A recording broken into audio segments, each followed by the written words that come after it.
Hola a todos. En este corto video pretendo darles un panorama general de lo que para mí es el uso de las tecnologías en educación. Para eso quiero partir de una reflexión inicial, y es que no hay fórmulas mágicas. El uso de las tecnologías depende del contexto. ¿Qué quiero decirles con esto? Que no les traigo hoy un paso a paso. No les traigo unos procesos y procedimientos para el uso de la tecnología. Nos toca hacer a nosotros la lectura de qué es lo más adecuado dependiendo del proyecto que queramos emprender. Lógicamente, hoy les voy a dar ese panorama amplio y esa globalidad de lo que ustedes deben tener en cuenta al momento de usar las tecnologías o de lo que para mí es el uso extendido de las mismas. Pero usted tenga en cuenta de que cada proyecto va a tener sus particularidades y sus aprendizajes. Otra frase importante que quiero que resaltemos es que la tecnología no es en sí el fin, sino el medio. Yo sé que ustedes han escuchado mucho esta frase, la mayoría, pero quiero traerla nuevamente porque muchas veces pensamos que si no tenemos grandes equipos no podemos hacer uso de la tecnología como apoyo a la educación. Todo proyecto con sus características y presupuestos también nos permitirán usar más recursos tecnológicos o no, pero indistintamente los recursos con los que cuente, lo más importante es la reflexión docente. La tecnología empieza a apoyar a esa reflexión. Eso no se nos tiene que perder de vista porque, vuelvo y repito, puedo tener mucha tecnología y no usarla de la manera más adecuada. Entonces, partiendo de estas dos reflexiones, vamos a mostrar, como les decía, lo que para mí es el uso a nivel mundial de lo que tiene que ver con tecnología en educación. Entonces, quiero hacernos o que nos hagamos esta pregunta: ¿cómo es el uso de las tecnologías en educación en el mundo? Y para eso, como les decía, les traigo estas 4 fases que he creado para que sea un poco más entendible y para que podamos enmarcarnos en una de ellas dependiendo de lo que querramos hacer. Vuelvo y repito, cada proyecto, dependiendo del contexto, traerá sus particularidades. Entonces vamos a arrancar con lo que yo he denominado fase 1. ¿Y qué es la fase 1? Lo que tiene que ver con usar lo existente. Es decir, hacer curaduría de contenidos. Y tiene relación más que todo con el uso de las TIC, es decir, las tecnologías de la información y la comunicación. ¿A qué me refiero con esto? Lo computacional, lo informático, ¿de acuerdo? Hacer uso de lo informático. Y cuando yo digo que estoy en fase 1, cuando, por ejemplo, entro a Google y si soy profe de ciencias, busco una temática cualquiera, por ejemplo, la célula. Ustedes saben que me va a desplegar millones de búsquedas, pero cuando yo de todas esas millones empiezo a buscar las que realmente yo necesito para una clase, ya sea virtual o presencial, por ejemplo, yo empiezo a hacer curaduría de contenidos. Es decir, tomar de todos esos millones de opciones lo que yo requiero, ¿de acuerdo? Y llevarlo al entorno donde se necesita implementar. Otro ejemplo es cuando ingreso a YouTube. De todos esos videos yo busco sobre ciertas temáticas y traigo el video o los videos que a mí me sirven para mis propósitos educativos. Eso es curaduría de contenidos. Usar lo que existe, ¿de acuerdo? Ahora vamos a hablar de lo que yo he denominado fase 2. ¿Qué es la fase 2? No es más que hacer recursos educativos digitales a la medida, es decir, acorde a las necesidades o problemas educativos que yo he identificado. Entonces, vamos a suponer que yo tengo una necesidad de carencia o problemas educativos identificados. A los niños se les dificulta, por ejemplo, el aprendizaje de tal temática. Entonces, yo decido hacer mi propio recurso educativo digital. Vamos a suponer que no me es suficiente la fase 1. Entonces, desde un simple Word, una presentación en PowerPoint, hasta un curso virtual, si usted lo hace a la medida, es decir, si usted mismo lo desarrolla, y cuando digo usted no quiere decir una sola persona, puede ser un equipo, si se hace, no es de cero, se puede reutilizar material existente, pero si se hace para acudir o para llenar esas necesidades, yo hablo de fase 2. Es decir, un desarrollo donde yo, en su gran mayoría, lo hice con mis propios recursos. ¿De acuerdo? No hice curaduría, no lo tomé de otras personas. Eso es fase 2.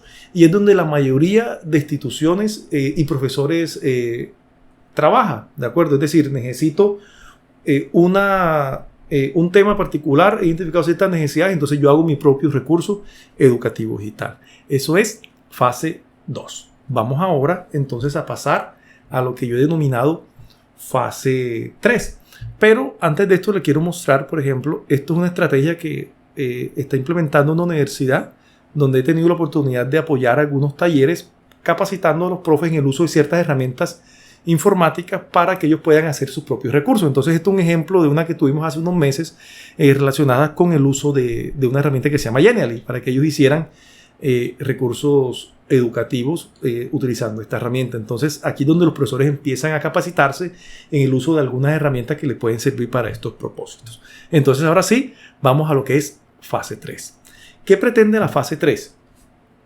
Pretende no solamente enseñar, no solamente hacer curaduría como lo hace la fase 1 o como lo hace fase 2, hacer contenido a la medida, no.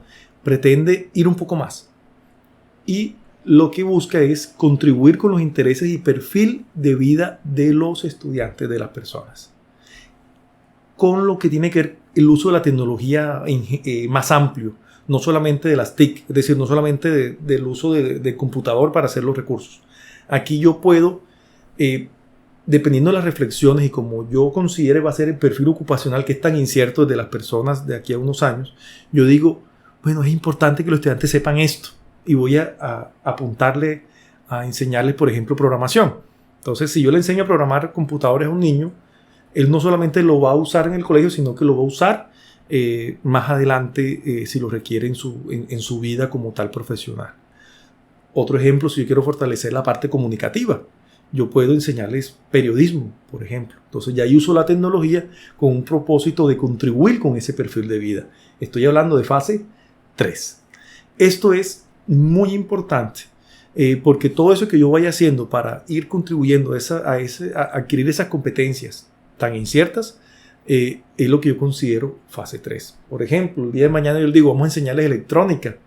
Entonces le apunto a esa parte y eso les va a servir a ellos también, vuelvo y repito, no solo para el colegio. Vamos a saltar ahora a lo que yo he denominado fase 4, ¿de acuerdo? Y la fase 4 es cuando ya se está en la capacidad de resolver problemas de la vida cotidiana con el uso de la tecnología, ¿de acuerdo? Entonces yo tuve la oportunidad hace un tiempo de ir a Israel en una inmersión y conocer un poco de la educación en este país. Y ellos le están apuntando mucho a lo que yo considero fase 4. Y es decir, los niños desde primaria, como vemos en la foto, esta fue una foto que yo tomé con el permiso de la institución en la cual estuve, ellos empiezan a trabajar mucho lo que es el emprendedurismo, el emprendimiento con apoyo de tecnología. Y empiezan a plantearse retos y buscan solución a esos retos con el apoyo de la tecnología. Entonces vemos en pantalla un niño de primaria que, por ejemplo, se estresaba mucho en clase. Entonces, ¿qué hizo este niño con su compañerito? Diseñaron una especie de balón que sujetaron a la mesa y cuando se sentía estresado este niño empezaba a darle patadas al balón. Entonces solucionaron esa problemática con este prototipo como tal, y eso para mí es una fase 4. Otro ejemplo, otra niña que por ejemplo veía que su profesora con mucha frecuencia le daba dolor de cabeza, entonces se diseñó unas gafas que las mete a la nevera, se refrescan y la profe se las puede poner cuando esté con dolor de cabeza y con la idea de que le calme el dolor. Entonces esto es ejemplo de fase 4. Saliéndonos un poco del espectro de la primaria, podemos, por ejemplo, ya con chicos más avanzados, hacer prototipos más especializados. Y lo importante acá es que aquí se combinan múltiples áreas. Entonces se combina la física con la química, la matemática, arte y diferentes áreas del conocimiento para resolver diferentes retos. Entonces aquí los profesores tienen la oportunidad de no solamente dar contenidos, sino también de apuntarle a esa información o ese conocimiento que necesitan los estudiantes para resolver esos retos. Entonces en un colegio hace un tiempo tuvimos la oportunidad de diseñar unas prótesis para que le fueran entregadas a personas que no tenían sus extremidades completas. Entonces, por ejemplo, cómo diseñar una prótesis que le sirviera a una persona que no tenía un brazo y que tuvieron que conocer los estudiantes para hacer todo esto, ¿de acuerdo? Entonces, eso es fase 4. Cuando la tecnología no solamente me sirve para la enseñanza, sino también me sirve para solucionar problemas de la vida cotidiana e impactar en el sitio donde yo esté, en la institución donde estemos laborando. Entonces, en resumen, les cuento que esas son las 4 fases que para mí engloban lo que es el uso de la tecnología en educación. Repitamos, fase 1, hacer curaduría de lo que ya existe para utilizarla. Fase 2, hacer contenidos que están acordes a mis necesidades para solucionar carencias, problemas de aprendizaje que yo haya identificado. Fase 3, cuando yo trato de contribuir con el perfil ocupacional de los estudiantes. Y una fase 4, cuando la tecnología me permite solucionar problemas de la vida cotidiana. Espero que esta información sea de mucha utilidad para ustedes.